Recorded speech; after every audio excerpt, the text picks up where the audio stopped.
Hidupnya dulu penuh luka, dihina, diremehkan, bahkan dikhianati oleh orang yang paling ia percaya. Namun dari keterpurukan itu, ia bangkit, menemukan dirinya kembali, dan membuktikan bahwa harga diri jauh lebih berharga daripada cinta yang palsu. Selamat datang di Santi Story. Channel ini menyajikan cerita yang penuh makna, haru, dan pelajaran hidup. Setiap cerita yang kami angkat berasal dari pengalaman nyata, dikemas dalam narasi yang menyentuh hati. Sebelum masuk ke ceritanya, sahabat jangan lupa absen dulu ya. Sahabat dari mana saja? Untuk kamu yang belum subscriber jangan lupa subscriber. Yang sudah subscriber semoga rezekinya mengalir. Yuk kita dengar ceritanya. Malam itu, lampu kristal yang menggantung di ruang tengah berkilau indah, memantulkan cahaya hangat ke seluruh sudut rumah. Dari luar, kehidupan mereka tampak sempurna. Rumah besar dengan halaman yang luas, mobil-mobil mewah terparkir rapi di garasi, dan senyum yang selalu ditunjukkan suami setiap kali ada tamu datang. Orang-orang sering berbisik kagum, beruntung sekali jadi istrinya, punya rumah tangga yang bahagia dan serba tercukupi. Namun hanya ia yang tahu, semua itu hanyalah topeng. Suaminya memang selalu pulang membawa hadiah, tas baru, perhiasan, bunga, tetapi bukan itu yang ia butuhkan. Hatinya merindukan pelukan hangat, obrolan sederhana tentang hari yang melelahkan, atau sekadar tawa ringan saat makan malam. Setiap kali ia mencoba bercerita, suaminya hanya menanggapi dengan anggukan singkat sambil menatap layar ponsel. Senyum yang diberikan terasa hambar, seolah hanya kewajiban. Kadang, saat malam larut dan ia menoleh ke samping, ia melihat suaminya tertidur membelakangi dirinya. Punggung itu terasa seperti tembok yang dingin, menjulang di antara mereka. Apakah aku benar-benar ada dalam hidupmu? Pertanyaan itu sering terlintas di benaknya, tapi ia tidak pernah berani mengucapkannya.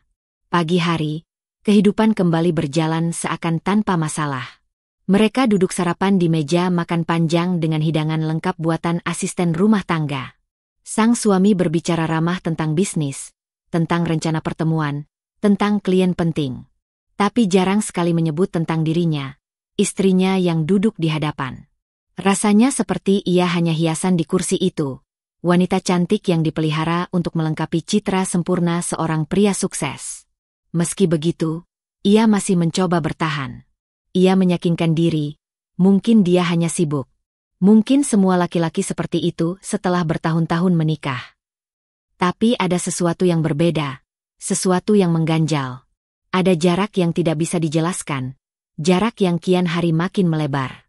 Pernah sekali, saat ia memeluk suaminya dari belakang, berharap kehangatan, lelaki itu hanya tersenyum kecil dan melepaskan pelukan dengan alasan harus segera berangkat kerja.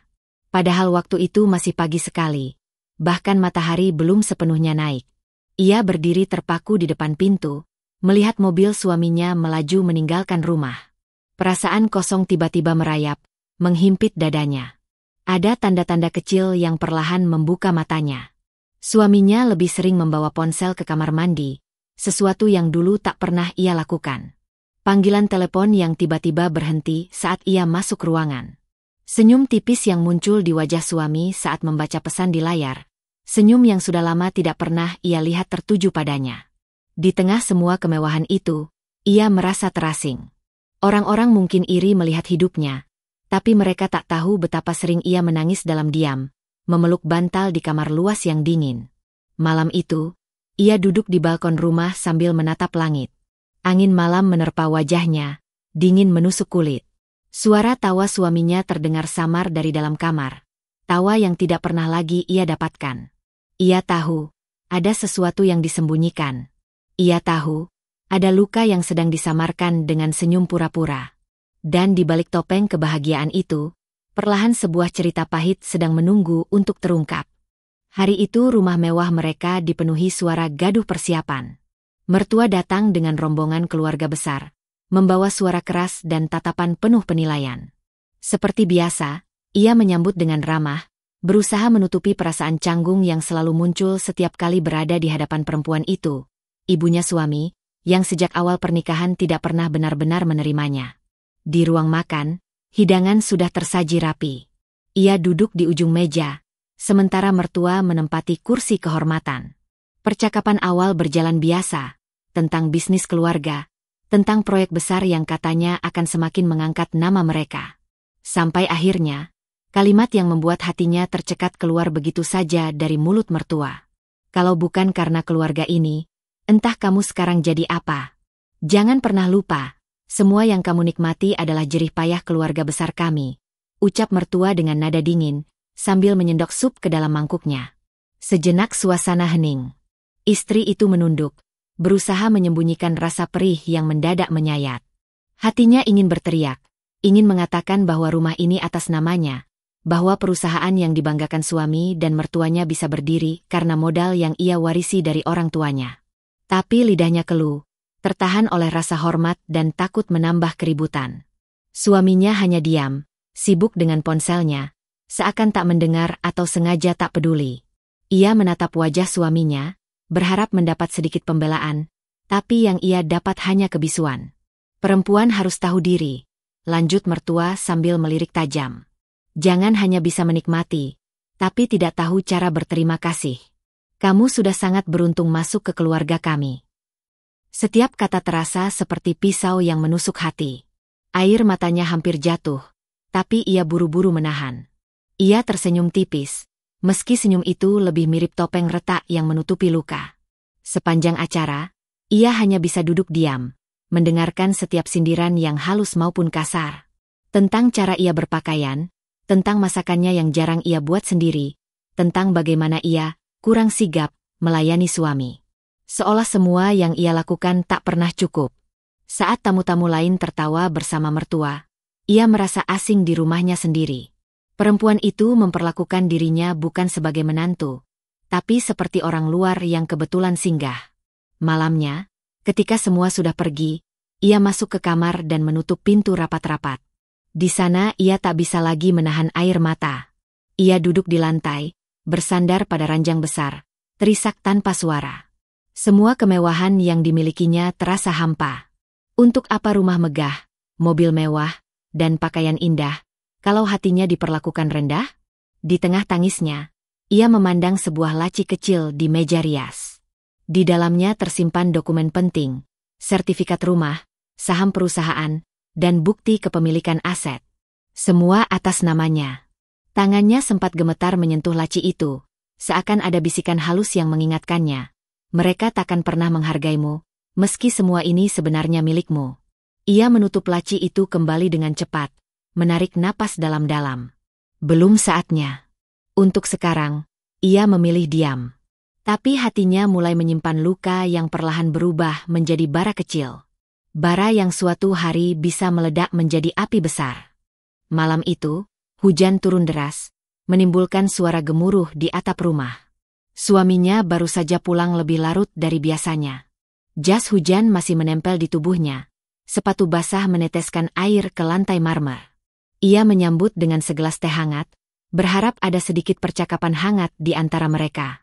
Namun, seperti biasa, suaminya hanya mengangguk singkat, mengambil cangkir itu, lalu duduk di sofa dengan mata terpaku pada layar ponsel.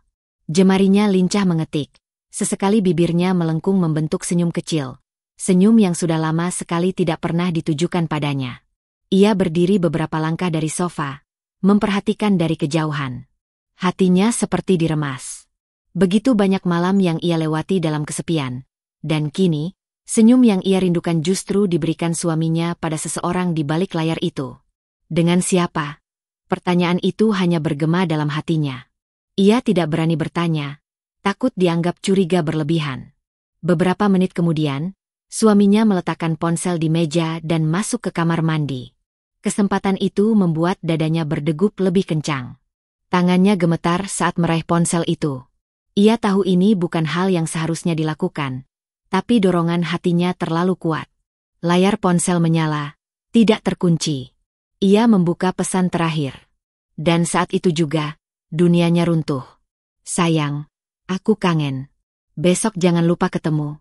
Ya, aku rindu pelukanmu. Balasan suaminya tertulis jelas. Aku juga. Tenang saja. Aku pasti datang. Tidur yang nyenyak, cintaku. Jari-jarinya membeku. Air matanya jatuh tanpa bisa ditahan. Kata-kata manis itu, bukan untuknya. Bukan untuk istri yang sudah bertahun-tahun mendampingi, bukan untuk perempuan yang setiap hari menunggu kepulangannya. Ia membaca ulang, berharap matanya salah, berharap ada penjelasan lain. Namun semakin banyak ia menggulir layar, semakin dalam pisau itu menusuk hatinya. Ada foto-foto, ada rencana pertemuan, bahkan panggilan sayang yang tidak pernah lagi ia dengar dari mulut suaminya. Suaminya keluar dari kamar mandi beberapa menit kemudian, dan ia buru-buru meletakkan ponsel di meja, pura-pura sibuk merapikan bantal sofa. Nafasnya tersengal, matanya masih merah, tapi ia mencoba menutupi dengan senyum kaku. "Kenapa matamu sembab?" tanya suami sambil mengambil ponselnya kembali. "Tidak, hanya lelah," jawabnya pelan. Ia ingin bertanya, ingin menuntut penjelasan, tapi suara itu tercekat di tenggorokan. Yang keluar hanyalah diam. Beberapa hari kemudian, ia memberanikan diri membuka topik. Saat makan malam, dengan hati-hati ia berkata, "Aku lihat pesanmu dengan seseorang, perempuan. Siapa dia?" Suaminya berhenti sejenak, lalu tersenyum tipis, seolah pertanyaan itu terlalu sepele. "Ah, itu? Teman kerja. Kami hanya sering komunikasi karena urusan kantor. Kamu jangan berpikir macam-macam." Alasan klise. Kata-kata yang terdengar begitu enteng, seakan ia tidak cukup cerdas untuk membedakan antara urusan kerja dan kata-kata mesra yang penuh cinta. Ia menatap suaminya lama, berharap menemukan secercah kejujuran di matanya. Namun yang ia lihat hanyalah dingin, tatapan yang menolak memberi ruang untuk diskusi lebih jauh. Malam itu, ia kembali menangis dalam diam. Tidak ada pelukan yang menenangkan, tidak ada penjelasan yang membuat hatinya lega. Yang ada hanyalah perasaan hancur yang ia simpan rapat-rapat, karena ia tahu, jika ia menunjukkan luka itu, ia hanya akan dianggap terlalu berlebihan. Sejak saat itu, setiap kali melihat suaminya sibuk dengan ponsel, hatinya seperti disayat. Ia mulai merasa asing di rumah sendiri. Di balik kemewahan yang ia miliki, ada kehampaan yang tak bisa dibeli dengan harta. Dan meski ia memilih diam, hatinya tahu, ada rahasia gelap yang sedang tumbuh di antara mereka, menunggu saatnya meledak. Hari-hari berikutnya berjalan semakin sunyi. Jam dinding di ruang tamu seakan menjadi teman paling setia, berdetak pelan mengiringi setiap detik kesepian. Suaminya makin jarang pulang. Bila dulu masih bisa makan malam bersama meski hanya sebentar, kini kursi di seberang meja hampir selalu kosong. Alasannya selalu sama. Rapat mendadak, proyek besar, perjalanan dinas. Ia mencoba percaya, mencoba menanamkan dalam hati bahwa mungkin benar suaminya sedang sibuk membangun karir. Namun hatinya tidak bisa lagi dibohongi. Setiap kali mendengar dering telepon yang sengaja diangkat di luar ruangan, atau pesan yang disembunyikan dari matanya, rasa curiga itu tumbuh semakin kuat. Malam-malam terasa panjang. Ia duduk di ruang tengah dengan lampu redup, menunggu suara mesin mobil memasuki garasi. Tapi yang datang hanya angin malam dan suara jangkrik dari taman. Pukul 11 lewat, pukul 12, hingga dini hari, suaminya tak kunjung muncul. Ia seringkali tertidur di sofa dengan gaun tidur masih rapi, seakan tubuhnya enggan menyerah sebelum mendengar pintu depan terbuka. Pernah suatu kali, ia menelpon suaminya berulang kali saat waktu sudah hampir tengah malam. Ponsel suaminya tidak aktif. Dadanya sesak. Pikirannya melayang ke berbagai kemungkinan. Ketika akhirnya suaminya pulang menjelang subuh dengan wajah letih, alasan yang diberikan hanya singkat, lembur. Ia ingin marah, ingin bertanya lebih jauh, tapi bibirnya keluh. Yang keluar hanya anggukan pelan, lalu ia berbalik ke kamar, menutup diri dalam selimut sambil menahan tangis. Hari demi hari, luka itu bertambah. Rasa curiga bercampur dengan kesepian membuat hatinya remuk. Ia mulai merasa seperti penghuni asing di rumah besar itu. Para asisten rumah tangga sibuk dengan pekerjaan masing-masing, sementara dirinya berjalan sendirian di lorong panjang, mendengar gaung langkahnya sendiri. Sore itu, saat hujan turun deras, ia duduk di balkon dengan secangkir teh yang mulai dingin. Pandangannya kosong menatap tetes air yang menuruni kaca jendela. Ia ingat masa-masa awal pernikahan, ketika suaminya sering menemaninya minum teh di balkon, bercanda kecil, atau sekadar berbicara tentang mimpi masa depan. Sekarang, semua itu tinggal kenangan yang menyesakkan. Ia mencoba menyibukkan diri, mengurus rumah, ikut kegiatan sosial, bahkan kembali menulis diari yang dulu lama ditinggalkan. Tapi tetap saja, ada ruang kosong di hatinya yang tak terisi. Malam kembali datang, dan kesunyian kembali menyergap. Suatu ketika, ia mendengar suaminya berbicara di telepon di ruang kerja, dengan nada lembut yang jarang ia dengar. "Aku pasti datang. Sabar ya, sayang." Kata-kata itu menghantam telinganya seperti petir. Ia berdiri terpaku di depan pintu, tak berani masuk, hanya bisa mendengar dari balik dinding. Air matanya jatuh tanpa bisa ditahan. Malam itu, ia berbaring sendirian di kamar yang terasa semakin dingin. Punggungnya menggigil meski selimut tebal sudah membungkus tubuhnya. Rasa curiga kini berubah menjadi keyakinan pahit. Suaminya memang menyimpan cinta untuk orang lain. Namun ia tetap diam. Ia memilih menelan semua luka itu sendiri, menyimpannya rapat-rapat. Tidak ada tempat untuk bercerita, tidak ada bahu yang bisa ia sandarkan. Yang tersisa hanyalah hati yang perlahan terkikis, luka demi luka, hingga ia nyaris tak lagi mengenali dirinya sendiri. Hari itu rumah besar mertua dipenuhi suara musik lembut dan percakapan riuh keluarga besar. Sebuah acara syukuran digelar untuk merayakan keberhasilan bisnis keluarga. Tamu undangan berdatangan dengan pakaian mewah, menenteng senyum penuh basa-basi. Ia datang dengan gaun sederhana berwarna lembut, tetap anggun meski tidak menonjol. Sejak awal, ia sudah merasa canggung. Setiap langkahnya seperti dipantau, setiap gerak-geriknya seakan menunggu bahan untuk dijadikan komentar. Di tengah acara, mertua berdiri sambil memegang mikrofon, bercerita panjang lebar tentang kerja keras keluarga besar. Semua tamu mendengar dengan hikmat. Lalu tiba-tiba, mata mertua tertuju padanya, dan kalimat yang tak pernah ia lupakan pun meluncur. "Kalau bukan karena keluarga ini, menantu saya ini tidak akan pernah tahu rasanya hidup di rumah mewah, memakai perhiasan mahal, atau duduk bersama orang-orang terpandang seperti kalian. Dia harus banyak bersyukur bisa ikut menikmati hasil jerih payah kami." Seisi ruangan mendadak hening beberapa detik sebelum terdengar bisik-bisik kecil. Wajahnya memanas, jantungnya berdetak kencang. Kata-kata itu seperti tamparan keras di depan banyak orang. Ia menunduk, mencoba menyembunyikan air mata yang hampir jatuh. Matanya melirik ke arah suami, berharap setidaknya ada pembelaan. Tapi suaminya hanya tersenyum kaku, menunduk seakan tidak mendengar apa-apa. Diam. Tidak ada satupun kata keluar untuk membelanya. Mertua melanjutkan, "Jadi jangan heran kalau saya kadang tegas. Saya hanya tidak mau ada orang yang masuk keluarga kami tapi tidak tahu diri. Semua ini bukan didapat dengan mudah." Tawa kecil beberapa tamu terdengar. Ada pula yang hanya tersenyum simpul, jelas merasa canggung. Namun baginya, tawa itu seperti paku yang menancap dalam-dalam ke harga dirinya. Ia merasa telanjang, dipermalukan tanpa daya. Setelah acara usai, ia memilih duduk di sudut ruangan, berusaha menghindari tatapan orang-orang. Seorang sepupu suaminya mendekat dan berbisik pelan, "Sabar ya, Mbak." Hanya itu, lalu pergi. Ucapan singkat itu justru menambah perih. Seolah semua orang tahu ia dipermalukan, tapi tak ada yang bisa menolong. Dalam perjalanan pulang, suasana mobil hening. Ia menunggu, berharap suaminya membuka pembicaraan. Tapi lelaki itu sibuk dengan ponselnya, mengetik sesuatu sambil sesekali tersenyum tipis. Tak ada kata maaf, tak ada penjelasan, seolah yang terjadi tadi hanyalah hal sepele. Akhirnya ia memberanikan diri bicara, suaranya bergetar. "Kamu tidak dengar apa yang ibu katakan tadi? Kamu tidak merasa aku dipermalukan?" Suaminya menoleh sebentar lalu menjawab singkat, "Sudahlah, jangan terlalu diambil hati. Ibu memang orangnya keras. Kamu harus terbiasa. Jangan terlalu sensitif." Hatinya hancur. Bukan hanya karena kata-kata mertua, tapi karena ketidakpedulian suami yang seharusnya menjadi pelindungnya.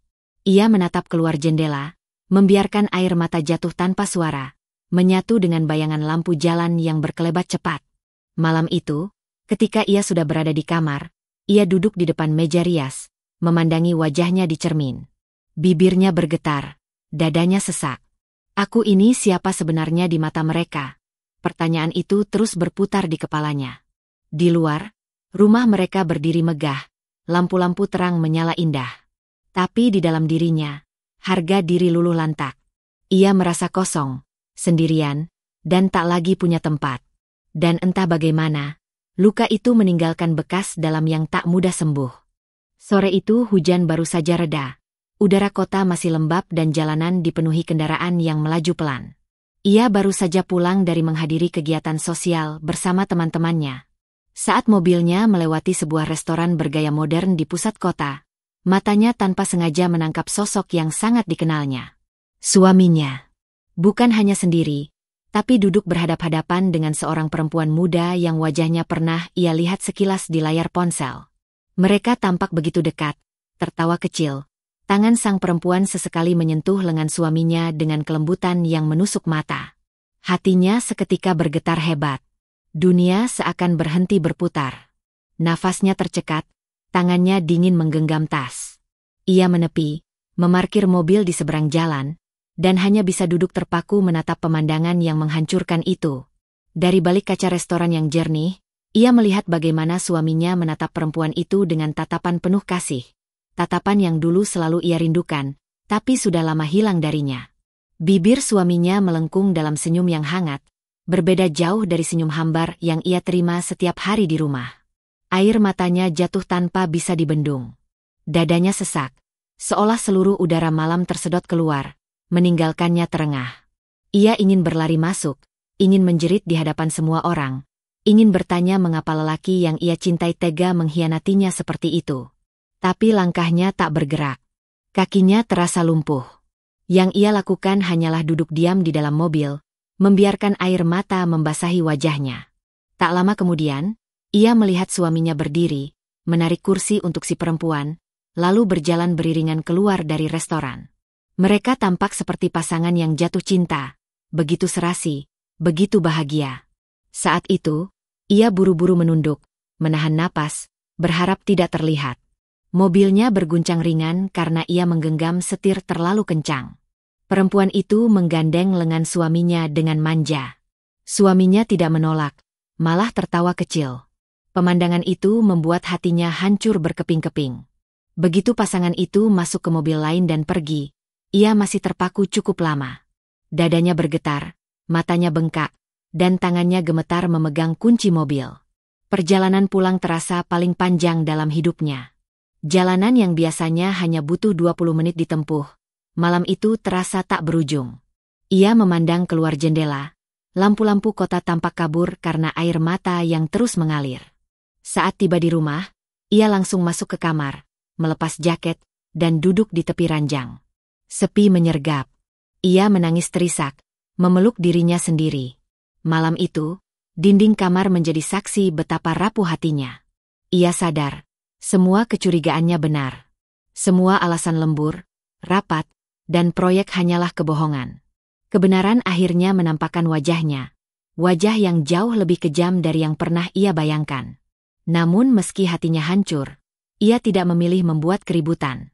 Tidak malam itu. Ia tahu, ledakan amarah hanya akan menambah bahan bagi mertua untuk merendahkannya lagi.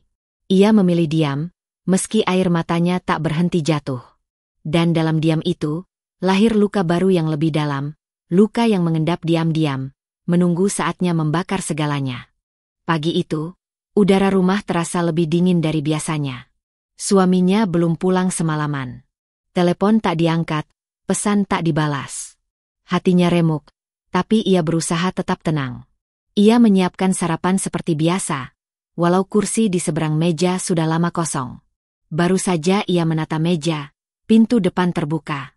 Bukan suaminya yang masuk, melainkan mertua.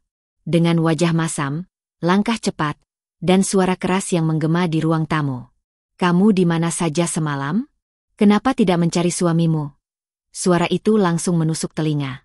Ia terdiam, berdiri kaku sambil memegang cangkir. "Saya sudah coba hubungi, Bu, tapi tidak bisa. Saya tidak tahu di mana." "Alasan?" Potong mertuanya tajam. "Perempuan macam apa kamu ini? Tidak bisa menjaga rumah tangga, tidak bisa melayani suami. Kalau suamimu mencari kebahagiaan di luar, jangan salahkan siapa-siapa. Itu karena kamu tidak becus jadi istri." Kata-kata itu menghantam keras, lebih pedih daripada tamparan fisik. Dadanya bergetar, wajahnya memanas, dan matanya basah. Ia menunduk, berusaha menahan air mata agar tidak jatuh di hadapan mertuanya. Mertua melangkah lebih dekat, menatapnya penuh kebencian. Rumah sebesar ini, fasilitas selengkap ini, apa yang kurang? Lalu kenapa suamiku, anakku, selalu terlihat tidak betah di rumah? Karena kamu yang membuatnya lari. Tangannya gemetar. Ingin rasanya ia berteriak bahwa semua yang mereka nikmati adalah miliknya, hasil dari harta peninggalan orang tuanya. Bahwa bukan dirinya yang tak becus, melainkan suaminya yang tega berkhianat. Tapi lidahnya keluh. Ia hanya bisa terdiam, membiarkan luka itu masuk lebih dalam. Seolah belum cukup, mertua menambahkan kalimat yang menusuk jantungnya. Kalau aku boleh memilih, aku lebih rela anakku menikah lagi daripada terus-terusan hidup dengan istri yang tidak tahu diri seperti kamu. Air matanya akhirnya jatuh. Ia menutup wajah dengan kedua tangan, menahan isak. Suara tangisnya tertahan, pecah di dalam dada. Mertua memandangnya dengan puas, lalu melangkah pergi, meninggalkannya sendirian di ruang tamu yang sepi. Suara langkah itu bergema, lalu lenyap bersama deru mobil yang menjauh dari halaman rumah. Ia duduk di kursi, tubuhnya lemas. Rumah megah itu terasa seperti penjara yang mencekiknya. Dinding-dinding yang seharusnya melindungi, kini justru memantulkan kembali suara penghinaan yang baru saja ia terima. Tak ada seorang pun yang membela. Suaminya tidak ada, mertua merendahkannya, dan para asisten rumah tangga hanya menunduk, pura-pura sibuk agar tidak terlihat mendengar. Ia benar-benar sendiri. Malamnya, ia kembali menunggu di kamar. Hanya lampu meja yang menyala redup, menyinari wajahnya yang sembab. Di samping ranjang, ada bingkai foto pernikahan mereka berdua. Ia mengambilnya, menatap senyum bahagia yang dulu pernah ia percaya abadi. Tangannya bergetar, lalu perlahan meletakkannya kembali. Kenapa aku harus diperlakukan seperti ini, di rumahku sendiri? Bisiknya lirih, suaranya pecah. Kesepian semakin menelan dirinya. Di rumah yang megah, dengan lampu-lampu yang terang, ia merasa seperti hidup di dalam kegelapan. Dan luka itu, yang ditorehkan oleh suami dan mertuanya, semakin dalam dan semakin sulit disembuhkan. Malam itu ia tidak bisa tidur. Matanya sembab, pikirannya penuh dengan luka yang tak kunjung sembuh. Ia berjalan pelan ke ruang kerja suaminya, tempat yang jarang ia masuki.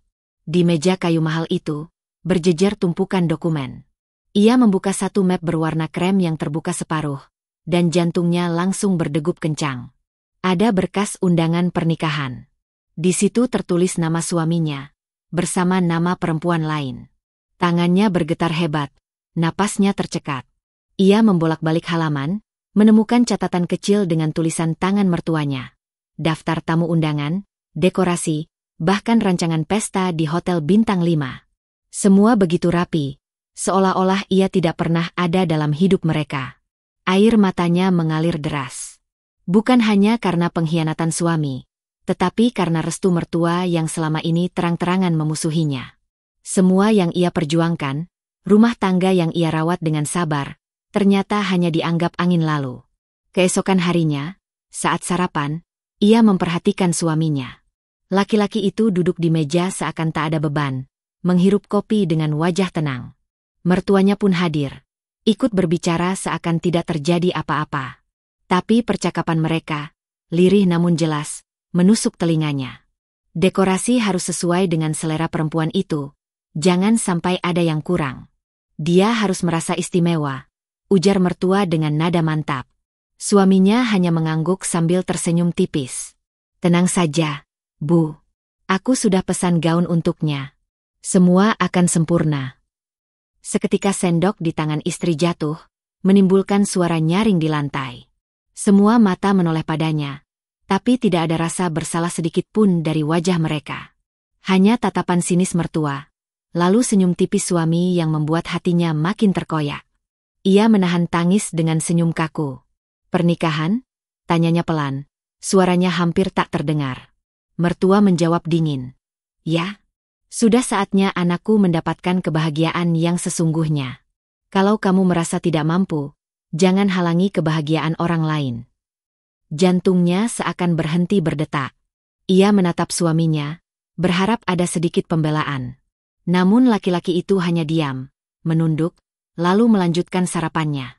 Seolah-olah diamnya adalah persetujuan. Ia bangkit dari kursinya, langkahnya gontai. Air matanya jatuh tanpa bisa ditahan. Suara detak jam dinding menjadi saksi bagaimana hatinya hancur berkeping-keping. Malam itu ia masuk ke kamar, mengunci pintu, lalu menangis sejadi-jadinya. Tangis yang selama ini ia tahan akhirnya pecah. Bantal basah oleh air mata. Dadanya sesak, pikirannya penuh dengan pertanyaan. Kenapa aku masih bertahan? Untuk apa semua ini? Namun di balik rasa sakit itu, ada bara kecil yang mulai menyala. Bara yang tumbuh dari luka, dari penghinaan, dari pengkhianatan. Bara itu berbisik lirih di hatinya. Jika mereka bisa tega merencanakan semua ini tanpa rasa bersalah, aku pun bisa mengambil kembali apa yang seharusnya menjadi milikku. Hari itu rumah megah yang biasanya ramai oleh suara tamu justru terasa lengang. Istri berjalan pelan menuruni anak tangga menuju dapur, berniat sekadar mengambil segelas air. Namun langkahnya terhenti ketika mendengar suara-suara dari ruang keluarga. Ia menahan napas, berdiri di balik dinding, mencoba tidak menimbulkan suara sekecil apapun. Suara mertuanya terdengar jelas.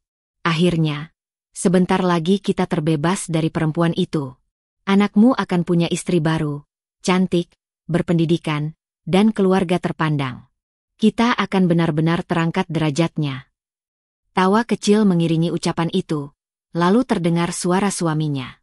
Suara yang dulu selalu ia rindukan, kini justru menusuk telinga. Iya, Bu. Aku juga sudah tidak sabar. Dengan dia, aku merasa lebih dihargai. Tidak seperti dia, katanya sambil terkekeh, jelas merujuk pada istrinya yang kini berdiri membeku di balik dinding. Suara gelak tawa mereka bersahut-sahutan, riang, penuh kebanggaan, seolah merayakan kehancuran rumah tangga yang pernah dibangun dengan susah payah. Air mata istri jatuh tanpa bisa ia cegah. Dadanya terasa sesak, seperti ada batu besar menindih. Setiap tawa yang ia dengar terasa seperti belati yang menusuk hati. Ia menggigit bibir kuat-kuat, berusaha menahan isak agar tidak terdengar. Sambil memeluk dirinya sendiri, ia bertanya dalam hati, apakah selama ini aku hanya bahan ejekan? Apakah aku tidak pernah berarti di mata mereka? Semua yang kuberikan, semua kesetiaanku, apa artinya? Kakinya lemas, hampir saja ia jatuh, namun ia bertahan. Ia berbalik, melangkah cepat menuju kamarnya, menutup pintu, lalu menangis dalam diam. Tangannya menggenggam erat sprei tempat tidur hingga kusut. Namun di sela tangis itu, ada sesuatu yang berbeda kali ini. Ia tidak hanya merasa hancur, tapi juga mulai merasakan bara panas dalam dadanya. Bara yang menyala dari penghinaan, dari tawa puas yang ia dengar sendiri. Kalian bisa tertawa di atas penderitaanku sekarang. Tapi suatu hari, aku akan membuat tawa itu berubah menjadi tangisan. Aku akan membuat kalian merasakan sakit yang lebih dalam daripada yang kurasakan. Ia menghapus air matanya, menatap bayangan wajahnya di cermin. Wajah yang tampak pucat dan sembab, namun matanya kini dipenuhi tekad yang berbeda. Untuk pertama kalinya, ia sadar, dirinya tidak akan terus menjadi korban. Ia harus bangkit. Malam itu, setelah tangisnya reda, ia duduk sendirian di ruang kerja kecil di sudut rumah. Meja kayu jati yang dulu jarang ia sentuh kini penuh dengan berkas-berkas lama. Tangannya bergetar ketika ia menarik satu map tebal dari laci bawah. Map itu berisi dokumen-dokumen penting yang selama ini ia simpan rapi, hampir terlupakan. Di dalamnya ada sertifikat rumah, BPKB mobil, hingga akta perusahaan. Semuanya tercatat jelas atas namanya. Nama yang dulu ia anggap hanya formalitas, ternyata kini menjadi kunci kekuatan besar. Ia menatap lembar demi lembar dengan hati yang campur aduk. Jadi selama ini, aku yang memiliki segalanya. Semua yang mereka banggakan, yang mereka pamerkan di depan orang, berdiri di atas namaku. Air matanya menetes lagi, namun kali ini bukan hanya karena sedih, melainkan karena kesadaran baru yang muncul. Selama bertahun-tahun ia membiarkan dirinya diperlakukan seperti orang asing di rumah sendiri, dihina, direndahkan, dianggap tidak berguna. Padahal tanpa dirinya, Mereka tidak akan pernah menikmati kehidupan mewah ini. Ia teringat bagaimana dulu keluarganya, orang tuanya yang sederhana namun bijak, mempercayakan sebagian besar warisan dan aset untuknya. Semua itu diberikan dengan pesan, gunakanlah untuk kebaikanmu, nak. Jangan biarkan siapapun merendahkanmu. Pesan itu kini menggema kembali di kepalanya, seolah orang tuanya yang sudah tiada sedang berbicara langsung ke dalam hatinya. Tangannya menggenggam kuat akta rumah yang ia tinggali bersama suami dan mertuanya.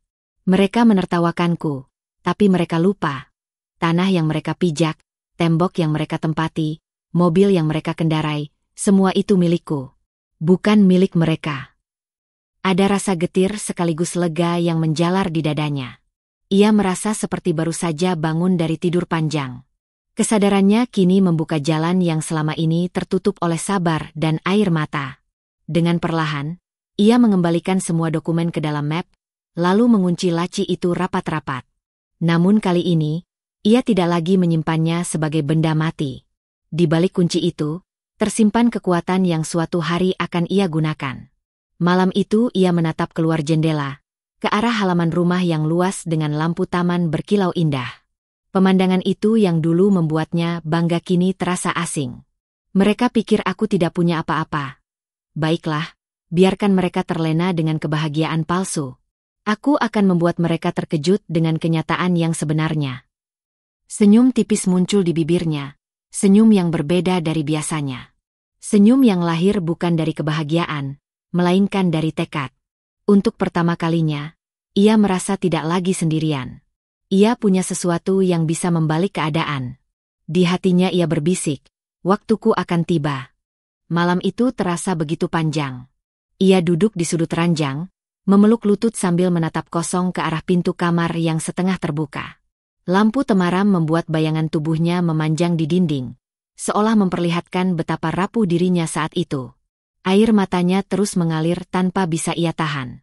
Hatinya berkecamuk hebat, antara cinta dan harga diri. Ia masih ingat betapa dulu suaminya pernah begitu lembut, penuh janji manis, dan selalu melindungi. Kenangan itu membuatnya sulit untuk benar-benar melepaskan. Namun, luka demi luka yang ia alami belakangan ini membuat cinta itu seperti racun yang menggerogoti perlahan. Apakah aku harus terus bertahan hanya karena pernah mencintainya?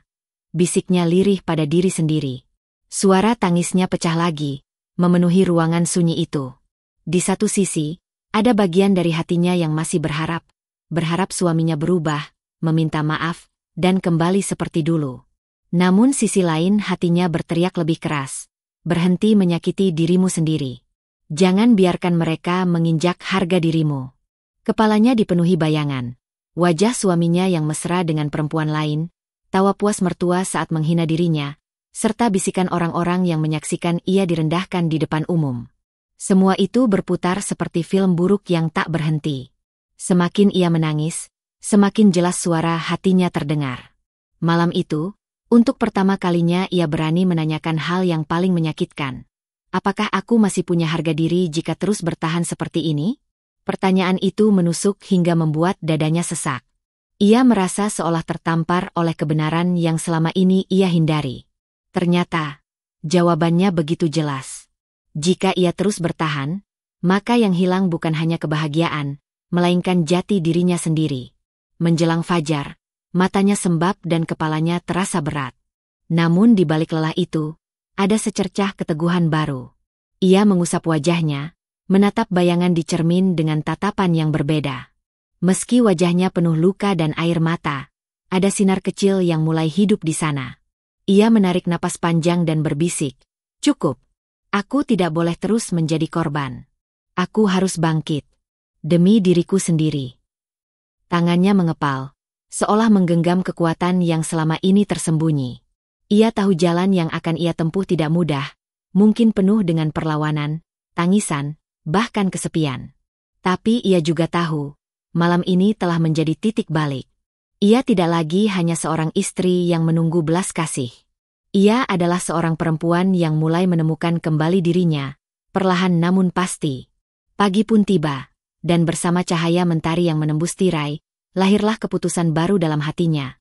Ia akan melangkah, meski dengan air mata, menuju harga diri yang utuh kembali.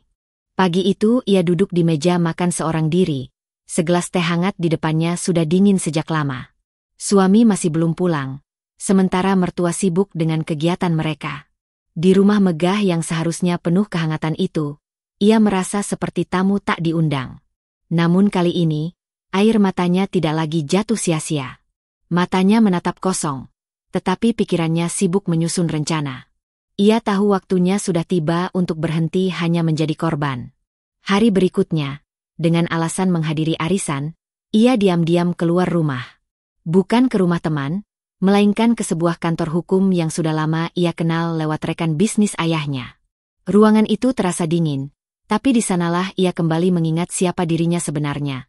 Pewaris tunggal dari harta keluarga besar yang selama ini dipakai tanpa tahu diri oleh suami dan mertuanya. Pengacara itu menatapnya penuh hormat, lalu berkata, "Ibu, semua aset atas nama ibu masih aman. Rumah, kendaraan, hingga perusahaan. Mereka hanya memanfaatkan tanpa pernah sadar siapa pemilik sahnya." Kata-kata itu bagai cambuk sekaligus obat. Selama ini ia membiarkan dirinya diperlakukan rendah, padahal kunci seluruh kemewahan ada di tangannya. Dengan tangan gemetar, ia menandatangani beberapa berkas penting. "Saya ingin semuanya disusun kembali. Tidak ada satupun celah yang bisa mereka ambil tanpa izin saya," ucapnya lirih namun penuh tekad. Hari-hari berikutnya ia menjalani rutinitas seperti biasa, tetap menunduk di hadapan mertua, tetap tersenyum meski getir di hadapan suami. Mereka tidak menyadari sedikitpun bahwa ia tengah membangun benteng pertahanan. Diam-diam ia mengurus dokumen di bank, memastikan rekening-rekening utama berada dalam genggamannya. Ia juga meminta notaris menyiapkan surat kuasa penuh, agar kapanpun ia mau, ia bisa menarik semua aset dengan cepat. Setiap kali pulang ke rumah, ia menutup pintu kamarnya rapat-rapat, lalu menangis. Bukan karena takut, tapi karena beratnya memikul rahasia sebesar itu seorang diri. Namun tangisan itu selalu berakhir dengan satu tekad yang sama, ia harus kuat. Malam-malamnya semakin panjang.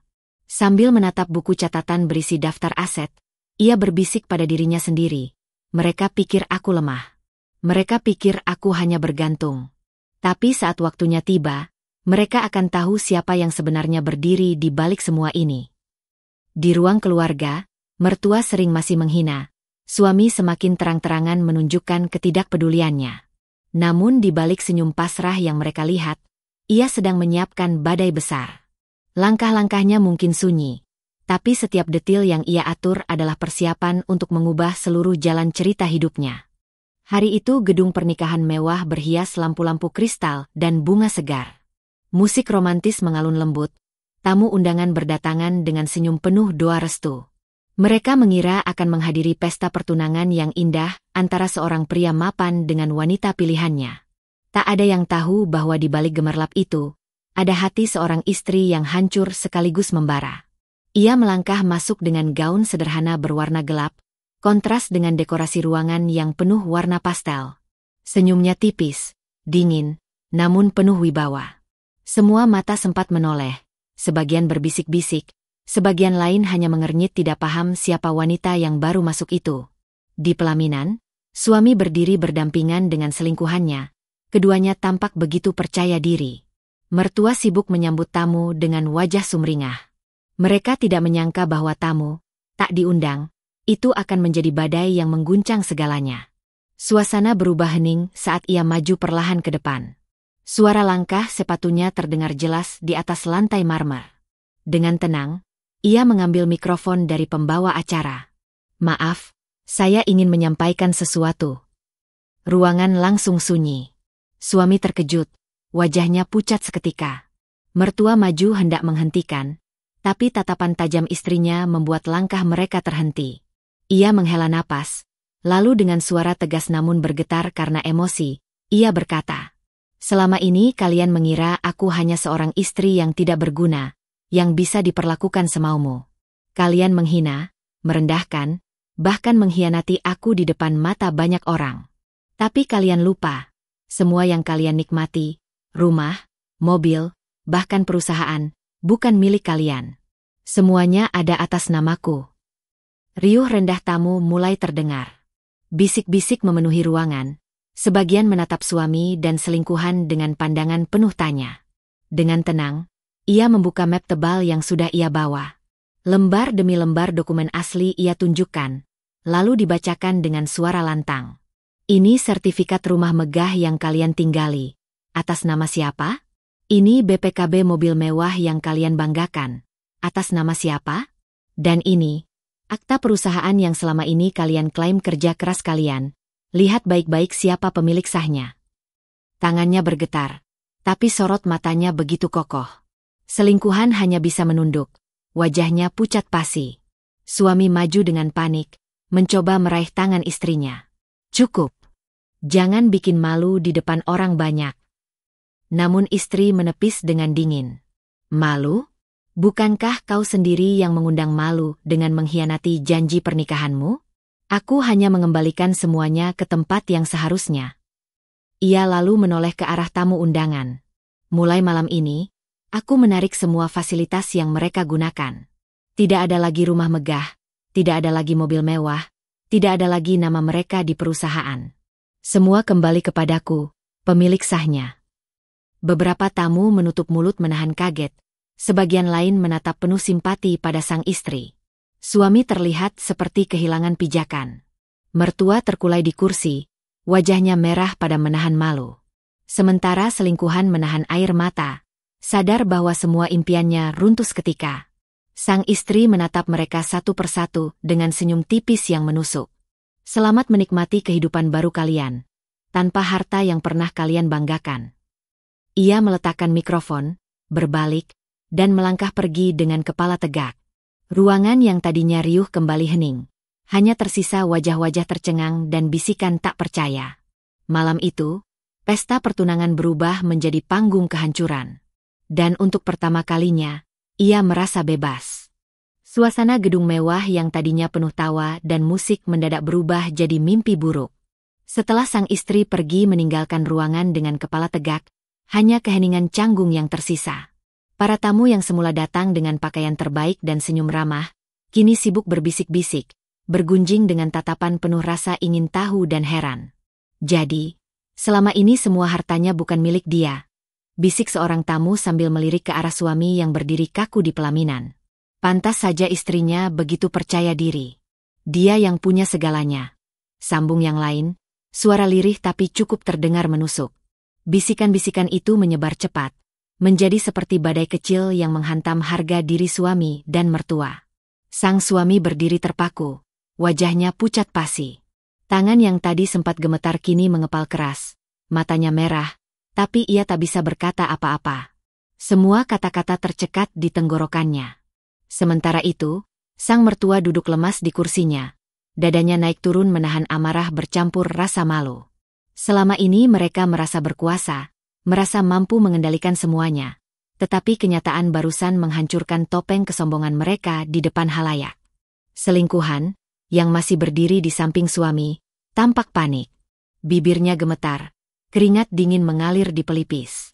Ia sempat mencoba menarik tangan suami, berharap ada kekuatan yang bisa menyelamatkan mereka dari tatapan ratusan mata. Namun justru, tatapan-tatapan tamu undangan yang menilai penuh hina membuatnya nyaris tak mampu menahan tangis. Dia pemilik sebenarnya? Lalu, aku bagaimana? Gumamnya lirih, nyaris tak terdengar, tapi cukup menusuk telinga suami yang berdiri di sampingnya. Suami menatapnya dengan amarah tertahan, seakan ingin menyalahkan selingkuhannya atas kehancuran ini. Tetapi tatapannya segera beralih ke arah tamu-tamu yang masih berdiri terpaku.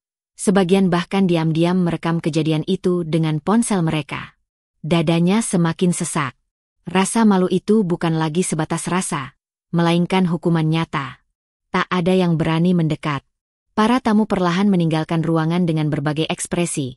Ada yang menggelengkan kepala, ada yang menahan tawa sinis, ada juga yang menunjukkan raut iba. Namun lebih banyak yang pulang dengan wajah puas seakan baru saja menyaksikan drama yang tak pernah mereka sangka akan terjadi di sebuah pesta pertunangan. Mertua akhirnya bangkit, wajahnya memerah. Kamu. Semua ini gara-gara kamu. Teriaknya dengan suara bergetar, menunjuk ke arah suami.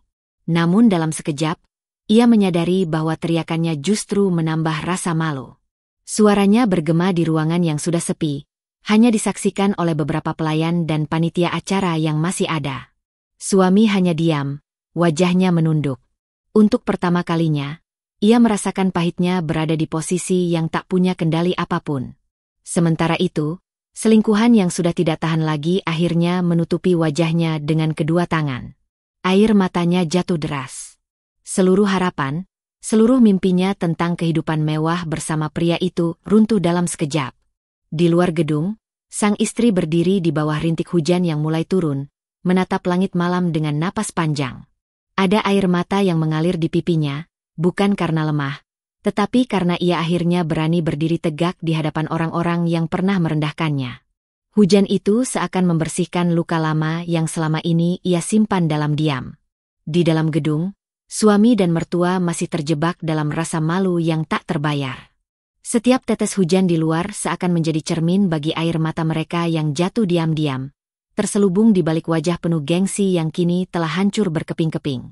Malam itu, pesta yang seharusnya penuh sukacita berubah menjadi hujan air mata dan kehinaan. Dan sejak saat itu, tak ada lagi yang sama bagi mereka. Hari-hari setelah pesta pertunangan itu menjadi awal kehancuran bagi suami dan mertuanya. Hanya berselang beberapa minggu, semua yang selama ini mereka banggakan satu persatu menghilang dari genggaman. Rumah megah dengan pilar tinggi yang dulu sering mereka pamerkan kepada tamu kini tak lagi bisa mereka huni. Sebuah surat resmi ditempelkan di pagar, tanda kepemilikan dikembalikan pada nama istri. Petugas datang, meminta mereka segera angkat kaki. Suami yang biasanya disapa dengan hormat oleh satpam kompleks kini, hanya bisa menunduk malu saat orang-orang menatapnya dengan rasa heran. "Apa benar, Pak? Rumah ini bukan atas nama Bapak?" tanya salah satu tetangga, lirih tapi menusuk. Suami hanya menghela napas panjang, tak sanggup menjawab. Mertua di sampingnya menangis, memeluk tas yang hanya berisi pakaian seadanya. Semua barang mewah, perhiasan, dan dokumen penting telah diambil alih. Mobil mewah yang dulu menjadi simbol kebanggaan keluarga pun ditarik paksa oleh pihak leasing.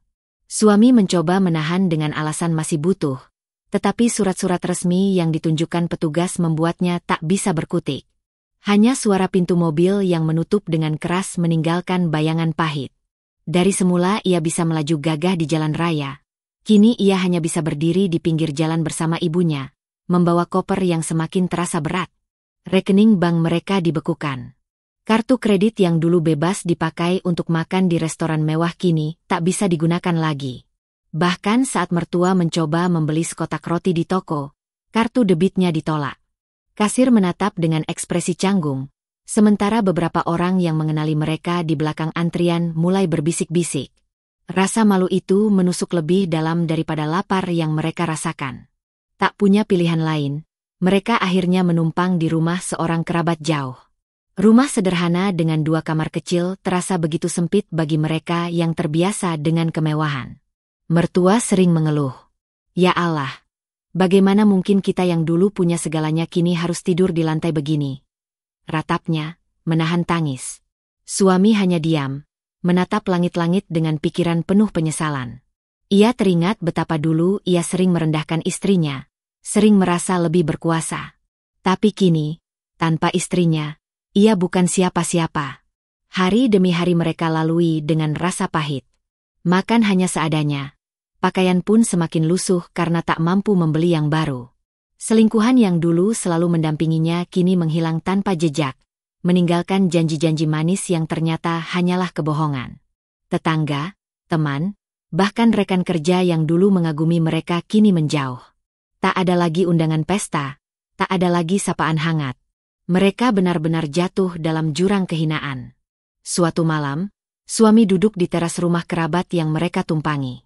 Angin malam menusuk kulit, membawa kenangan saat ia duduk di balkon rumah mewahnya dulu, ditemani secangkir kopi dan rasa bangga. Kini, yang tersisa hanyalah penyesalan.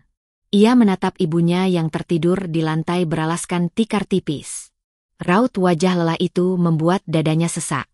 Ia sadar, hidup yang dulu ia banggakan hanyalah titipan dari istrinya. Dan kini, semuanya sudah hilang, diganti dengan kenyataan pahit. Dari mewah, mereka jatuh menjadi gelandangan. Malam itu, Air mata suami akhirnya jatuh tanpa bisa ia tahan. Untuk pertama kalinya dalam hidupnya, ia merasakan bagaimana rasanya berada di titik terendah, tanpa gengsi, tanpa kuasa, tanpa siapa-siapa. Malam demi malam yang dingin akhirnya membuat tubuh mertua mulai melemah. Wanita yang dulu begitu angkuh, selalu berbicara lantang dan merasa berkuasa, kini hanya bisa terbaring di atas tikar tipis dengan tubuh yang menggigil. Batuknya tak kunjung reda, wajahnya pucat, dan matanya kehilangan cahaya. "Mak, minum dulu obatnya," ucap suami lirih sambil menyodorkan obat generik murah yang dibelinya dari warung kecil. Mertua hanya menoleh lemah, suaranya serak. "Dulu aku bisa berobat ke rumah sakit mahal. Sekarang bahkan untuk beli obat pun kita harus berutang." Air mata menetes di sudut matanya. Malu dan penyesalan bercampur menjadi satu. Ia teringat bagaimana dulu dirinya sering menghina menantu, menyebutnya tak pantas menjadi bagian keluarga. Tapi kini, saat benar-benar terpuruk, yang bisa ia pikirkan hanyalah sosok menantu yang dulu sabar menanggung hinaannya. Suami, yang kini tak lagi disapa Pak Direktur, oleh siapapun, mulai merasakan perihnya hidup tanpa fasilitas. Mencari pekerjaan pun sulit, karena banyak yang sudah mendengar kisah jatuhnya dirinya. Di mata orang, ia bukan lagi sosok yang disegani, melainkan bahan ejekan. Pernah suatu hari ia mencoba melamar di sebuah perusahaan kecil. Namun begitu manajer melihat namanya, senyum sinis langsung muncul. "Bukankah Bapak dulu yang sombong bilang tidak butuh siapa-siapa? Sekarang malah datang ke sini minta pekerjaan." Suami hanya bisa menunduk. Rasa malu menelannya bulat-bulat, membuat dadanya sesak. Ia pulang dengan tangan hampa, menahan tangis karena tak sanggup membawa uang untuk membeli makanan. Di rumah tumpangan, mertua semakin parah. Malam itu ia merintih. "Kita sudah kehilangan semuanya. Harta, nama baik, bahkan keluarga besar pun menjauh. Apakah ini balasan dari semua yang pernah kita lakukan pada dia?" Suami hanya diam. Hatinya berdenyut sakit mendengar itu. Ia tahu persis siapa dia yang dimaksud. Istrinya, wanita yang dulu setia tapi mereka injak harga dirinya. Mereka mulai mencoba mencari belas kasihan. Beberapa kali suami memberanikan diri menghubungi kerabat, meminta bantuan. Tapi jawaban yang datang selalu sama. "Maaf, kami tidak bisa ikut campur. Urusan kalian terlalu rumit." Ada juga yang terang-terangan menolak, bahkan menutup pintu sebelum ia selesai bicara. Mertua pun sempat berharap istri akan datang menolong. Dia itu berhati lembut. "Mungkin kalau kau memohon padanya, dia akan luluh," bisiknya dengan sisa tenaga. Namun suami hanya terdiam. Ia tahu, pintu itu sudah tertutup rapat. Dulu mereka sendiri yang menutupnya dengan kesombongan dan pengkhianatan. Hari-hari terasa semakin panjang dan berat. Suami merasakan perihnya kehilangan kuasa, kehilangan martabat. Dari seorang pria yang dulu disanjung, kini ia hanya lelaki biasa yang bahkan tak mampu membeli obat untuk ibunya. Dan di kejauhan, istri melihat semua itu dengan mata yang dingin. Ada luka yang masih menganga, tapi ia tetap teguh. Ia tahu, inilah konsekuensi dari perbuatan mereka. Sekali pintu tertutup, tak akan ada lagi jalan kembali. Suatu sore, istri duduk di dalam mobilnya yang terparkir tak jauh dari sebuah gang sempit. Dari balik kaca jendela yang sedikit terbuka, ia melihat sosok yang dulu begitu berkuasa kini berjalan gontai, memanggul kantong plastik berisi sayuran sisa pasar. Suaminya, lelaki yang dulu tampil gagah dengan jas mahal, kini hanya mengenakan kaos lusuh. Wajahnya kusut, matanya sayu. Tak jauh dari situ, mertua terlihat duduk di kursi reot di depan rumah kontrakan kecil, batuk-batuk sambil sesekali mengusap keringat di kening. Wanita itu tampak kurus, tubuhnya membungkuk, jauh berbeda dengan sosok angkuh yang dulu sering mengangkat dagu tinggi-tinggi dan meremehkan orang lain. Istri menatap pemandangan itu lama, dadanya terasa penuh. Ada sesuatu yang aneh menyeruak, campuran iba, getir, sekaligus kepuasan yang tak bisa ia jelaskan dengan kata-kata. Sudut bibirnya terangkat, membentuk senyum yang pahit. Sebuah tawa kecil keluar, bukan tawa bahagia, melainkan tawa pedih yang muncul dari luka yang terlalu dalam. "Beginilah akhirnya. Kalian sendiri yang memilih jalan ini," gumamnya lirih. Air matanya menetes, bukan karena sedih melihat penderitaan mereka, melainkan karena ia teringat betapa dalam luka yang harus ia tanggung dulu. Dihina, dipermalukan, bahkan ditertawakan di hadapan keluarga besar. Semua itu masih jelas terekam.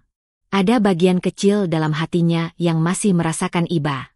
Bagaimanapun, mereka pernah menjadi keluarganya. Ia bahkan hampir melangkah turun dari mobil, ingin memberikan sekadar bantuan. Namun, langkah itu segera terhenti ketika ingatan masa lalu kembali menyeruak. Suara tawa mertua yang mengejeknya, wajah puas suami saat bersama selingkuhan, dan betapa ia dulu dianggap tak berharga. Ia menarik napas panjang, menutup matanya sejenak. Tidak, ini adalah konsekuensi. Jika aku ikut campur, mereka takkan pernah belajar arti kehilangan. Ia menyalakan mobilnya pelan, meninggalkan tempat itu dengan perasaan campur aduk. Ada air mata yang mengalir di pipinya, tapi ia juga merasakan kelegaan. Untuk pertama kalinya, ia benar-benar menyadari bahwa ia telah melepaskan beban yang selama ini mengekang. Ia tak lagi menjadi korban, melainkan saksi yang melihat bagaimana roda kehidupan berputar dengan adil. Dan di sepanjang jalan, tawa pedihnya masih terngiang. Bukan tawa kemenangan, melainkan tawa getir seorang wanita yang akhirnya mengerti. Balas dendam terbesar bukanlah membalas dengan tangan sendiri, melainkan melihat mereka tenggelam dalam buah dari perbuatan mereka sendiri. Suatu sore, ketika langit mulai merona jingga, istri sedang duduk di sebuah kafe kecil yang baru dibuka tidak jauh dari kantornya. Ia memilih tempat duduk dekat jendela, menatap lalu lintas yang padat sambil menikmati secangkir teh hangat. Hidupnya mulai terasa tenang, meski bayang-bayang masa lalu kadang masih menyelinap. Tiba-tiba, seorang lelaki berdiri di hadapannya. Wajah itu tidak asing, wajah yang dulu begitu ia kenal, wajah yang pernah ia cintai sepenuh hati. Namun kini tampak kusut, lelah, dan penuh penyesalan. Itu suaminya. "Izinkan aku duduk sebentar," ucapnya pelan, suaranya serak. Istri menatap tajam, sempat ingin menolak, tapi akhirnya ia hanya mengangguk singkat. Lelaki itu duduk dengan tubuh gemetar. Matanya merah seperti menahan tangis. Aku bodoh," katanya terbata. "Aku menghancurkanmu, menghancurkan keluarga kita. Semua karena keserakahan dan kebutaan. Aku menyesal, sangat menyesal. Tolong, beri aku kesempatan." Istri menunduk, jari-jarinya meremas cangkir teh yang mulai mendingin. Ada getaran di dadanya, bukan karena masih cinta, tapi karena luka lama kembali terbuka. Kata-kata lelaki itu seperti pisau yang menusuk ingatan. Saat ia dijatuhkan, dipermalukan, dan dikhianati. "Kesempatan," suaranya lirih namun tegas. Ia menatap lurus ke mata suaminya. "Aku memberimu kesempatan bertahun-tahun. Aku bertahan, meski hatiku hancur. Tapi apa yang kau lakukan? Kau memilih menginjakku, menertawakan penderitaanku. Dan sekarang kau datang memohon kesempatan." Air mata jatuh dari mata suaminya. "Aku tak bisa tidur. Aku tak bisa hidup begini. Aku kehilangan segalanya. Hanya kamu yang bisa menyelamatkanku." Istri tersenyum getir.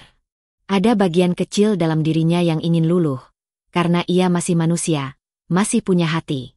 Tapi lebih besar dari itu adalah rasa harga diri yang sudah ia perjuangkan mati-matian. "Kamu salah," jawabnya pelan.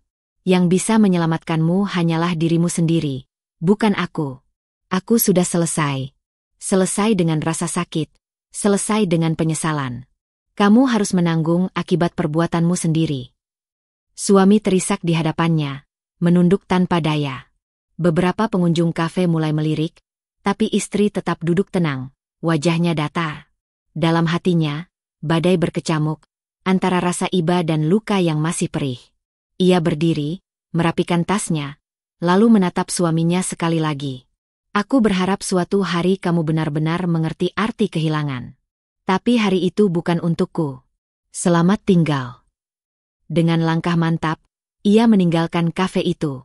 Suaminya tertinggal dalam kepedihan, sementara ia melangkah menuju kehidupannya yang baru. Namun jauh di dalam hati, istri tahu pertemuan itu akan selalu menggetarkan batinnya.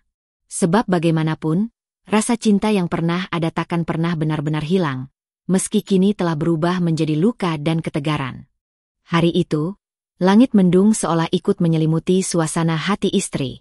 Setelah melewati malam-malam panjang penuh pertimbangan, tangis, dan doa, ia akhirnya melangkah masuk ke ruang sidang dengan langkah pasti. Di tangannya, berkas gugatan cerai sudah lengkap, tertata rapi dalam map coklat. Di ruang sidang, suasana tegang terasa. Suaminya duduk di kursi tergugat, wajahnya kusut, bajunya lusuh jauh dari penampilan rapi yang dulu selalu dipamerkan. Mertuanya pun hadir, namun tubuhnya tampak ringkih, wajahnya pucat dengan keriput yang semakin dalam. Mereka berdua terlihat jauh berbeda dari sosok angkuh yang dulu sering meremehkannya. Ketika hakim membuka persidangan, suara istri terdengar jelas, meski hatinya bergetar. Saya ingin berpisah. Rumah tangga ini sudah tak lagi ada cinta, tak lagi ada hormat. Yang tersisa hanya luka dan pengkhianatan. Suaminya menunduk, berusaha menyeka air mata. Tolong, jangan lakukan ini. Aku masih mencintaimu. Aku janji akan berubah, ucapnya dengan suara parau. Istri menatapnya, ada sesak yang menyelinap di dada, tapi ia tetap tegar. Cinta yang kau bicarakan sudah lama kau bunuh sendiri. Kau memilih selingkuh, memilih keluargamu untuk menjatuhkanku, memilih menutup mata saat aku terinjak-injak. Sekarang, kau harus memilih jalanmu sendiri, tanpa aku. Mertua mencoba bicara, suaranya lemah. Nak, ampuni kami. Jangan hancurkan rumah tangga ini. Air mata istri jatuh, tapi ia segera mengusapnya. Bukan aku yang menghancurkan rumah tangga ini, Bu. Kalianlah yang melakukannya dengan tangan kalian sendiri. Aku hanya memilih untuk tidak lagi hidup dalam derita. Hakim mencatat setiap kata dengan seksama, hingga akhirnya palu diketuk. Putusan cerai resmi dijatuhkan. Istri menutup mata sejenak, menarik napas panjang. Ada perih yang menyesak, tapi juga ada kelegaan. Beban yang selama ini mengekang seolah runtuh bersamaan dengan ketukan palu itu. Setelah persidangan usai, suami mencoba mengejarnya di luar. Aku mohon, jangan tinggalkan aku. Aku tidak bisa hidup tanpa kamu. Istri berbalik, menatapnya dengan tatapan penuh luka namun juga tegas. Kamu sudah lama meninggalkan aku. Bedanya, sekarang aku hanya mengesahkan apa yang memang sudah kamu lakukan sejak dulu. Ia melangkah pergi, meninggalkan suami yang terisak di pelataran pengadilan, sementara mertuanya hanya bisa terduduk lemas di kursi, menutup wajah dengan tangan bergetar. Hari-hari berikutnya, kabar tentang jatuhnya keluarga suaminya cepat menyebar. Rumah mewah mereka sudah hilang, mobil dan rekening lenyap, nama baik mereka tercoreng. Sementara istri mulai menata hidupnya sendiri. Ia kembali bekerja, mengurus perusahaan yang memang sah atas namanya, membangun kembali kepercayaan diri yang sempat runtuh. Di balik segala luka, ia tahu hidup harus terus berjalan. Ia memilih berdiri, meski sendiri. Sebab terkadang, berpisah bukanlah akhir, melainkan awal dari perjalanan baru yang lebih bermakna. Setelah resmi berpisah, hidup istri perlahan kembali menemukan jalannya. Ia tak lagi tinggal di rumah yang dulu penuh luka, melainkan pindah ke tempat baru yang sederhana namun hangat. Setiap sudut rumah kecil itu ia tata sendiri dengan penuh cinta, jauh dari ingatan kelam yang dulu membelenggu. Hari-harinya terasa berbeda. Tak ada lagi teriakan mertua yang meremehkan, tak ada lagi pengkhianatan suami yang menusuk dari belakang. Hanya ada dirinya, udara segar yang bebas ia hirup, serta rasa tenang yang dulu begitu sulit ia temukan. Di kantor, ia kembali disambut sebagai pemimpin yang tangguh. Para karyawan menaruh hormat, bukan hanya karena jabatannya, melainkan karena keteguhan hatinya. Ia bekerja dengan penuh dedikasi, membangun kembali bisnis yang sempat diacak-acak oleh suaminya. Dalam diam, ia membuktikan bahwa perempuan yang dulu diremehkan, kini berdiri tegak, bahkan jauh lebih kuat daripada yang pernah mereka bayangkan. Namun di balik senyum yang ia kenakan setiap hari, ada luka yang masih kadang terasa perih. Malam-malam tertentu, saat sepi menemani, kenangan akan rumah tangganya yang hancur datang menghantui. Tangisan yang dulu ia tahan, kini kadang mengalir dengan tenang. Tapi berbeda dengan dulu, tangisannya kini bukan karena lemah, melainkan sebagai cara melepaskan dan menguatkan diri. Sementara itu, kabar tentang suaminya dan mertua sampai juga ke telinganya. Mereka kini benar-benar hidup dalam kesederhanaan, bahkan sesekali harus meminta bantuan orang lain untuk bertahan. Tak ada lagi rumah mewah, pesta meriah, atau hidup glamor yang dulu mereka banggakan. Istri pernah sempat melihat mereka dari jauh, duduk di pinggir jalan dengan wajah penuh penyesalan.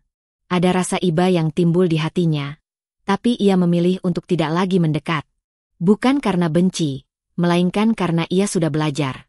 Memaafkan bukan berarti kembali, melainkan merelakan dan membiarkan takdir berjalan pada jalannya. Suatu sore, ia duduk di teras rumah barunya dengan secangkir teh hangat.